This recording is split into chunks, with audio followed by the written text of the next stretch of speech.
ಕೆಲವೊಂದು ದೇವರಿಗೆ ಸಂಬಂಧಪಟ್ಟಂಥ ವಿಚಾರಗಳನ್ನು ಸಿನಿಮಾದಲ್ಲಷ್ಟೇ ಹೇಳ್ತೀನಿ.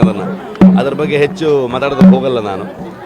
ತಾಯಿ ಆಶೀರ್ವಾದ ಇದ್ದಿದ್ದಕ್ಕೇ, ಆ ದೈವಗಳ ಆಶೀರ್ವಾದ ಇದ್ದಿದ್ದಕ್ಕೇ ನಮಗೆ ಆ ಸಿನಿಮಾನ ಮಾಡೋದಕ್ಕಾಗಿದ್ದು ಮತ್ತು ಅದನ್ನು ಸರಿಯಾದ ರೀತಿಯಲ್ಲಿ ಮುಗಿಸಿ ಇವತ್ತು ಜನರಿಗೆ ಅದನ್ನು ತಲುಪಿಸೋದಕ್ಕಾಗಿರೋದು ಅಂತ ಅಂದ್ಕೊಳ್ತೀನಿ ನಾನು.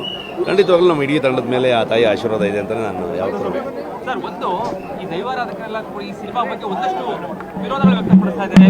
ಆದರೆ ದೇವರನ್ನ ಬೇರೆ ದಕ್ಷಿಣ ಕನ್ನಡ ನಾನು ದೈವವನ್ನು ನಂಬುವಂಥವನು, ದೈವವನ್ನು ಆರಾಧನೆ ಮಾಡುವಂಥವನು. ಹಾಗಾಗಿ ಸಿನಿಮಾದಲ್ಲಿ ಯಾವತ್ತೂ ಕೂಡ ದೈವದ ಅನುಮತಿಯನ್ನು ತಗೊಂಡಾಗಲಿ ಅಥವಾ ಸಿನಿಮಾದಲ್ಲಿ ದೈವವನ್ನು ತೋರಿಸೋ ರೀತಿ ಆಗಲಿ ಎಲ್ಲೂ ಅದು ಏನೂ ಹೆಚ್ಚು ಕಮ್ಮಿ ಆಗಬಾರ್ದು, ಅದಕ್ಕೆ ಯಾವ ರೀತಿಯಾದಂಥ ತಪ್ಪುಗಳಾಗಬಾರ್ದು ಅನ್ನುವಂತಹ ಗಮನ ಇಟ್ಟುಕೊಂಡೇ ಸಿನಿಮಾವನ್ನು ಮಾಡಿರುವಂಥದ್ದು.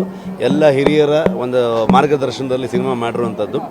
ಪ್ರತಿಯೊಂದು ವಿಚಾರಗಳಿಗೂ ಅವರವ್ರದ್ದೇ ಆದಂತಹ ಪರ್ಸ್ಪೆಕ್ಟಿವ್ಗಳಿರುತ್ತೆ. ಹಾಗಾಗಿ ಎಲ್ಲರಿಗೂ ಅವ್ರಿಗೆ ಹೇಳುವಂಥ ಹಕ್ಕಿರುತ್ತೆ, ಅವರವರು ಹೇಳುವಂಥದ್ದು ಹೇಳ್ತಾರೆ. ನನಗೂ ಮತ್ತು ದೈವಕ್ಕೂ ಏನು ವಿಚಾರ ಇರುತ್ತೆ, ನಾನು ಯಾವ ರೀತಿಯಲ್ಲಿ ನಂಬ್ತೀನಿ ಅದನ್ನು, ಸಿನಿಮಾದಲ್ಲಿ ಯಾವ ರೀತಿಯಲ್ಲಿ ತರಬೇಕು ಅಂದ್ಕೊಂಡೆ ಅದನ್ನು. ಸೊ ಆ ರೀತಿಯಲ್ಲಿ ತಂದಿದ್ದೀವಿ ಅದನ್ನು.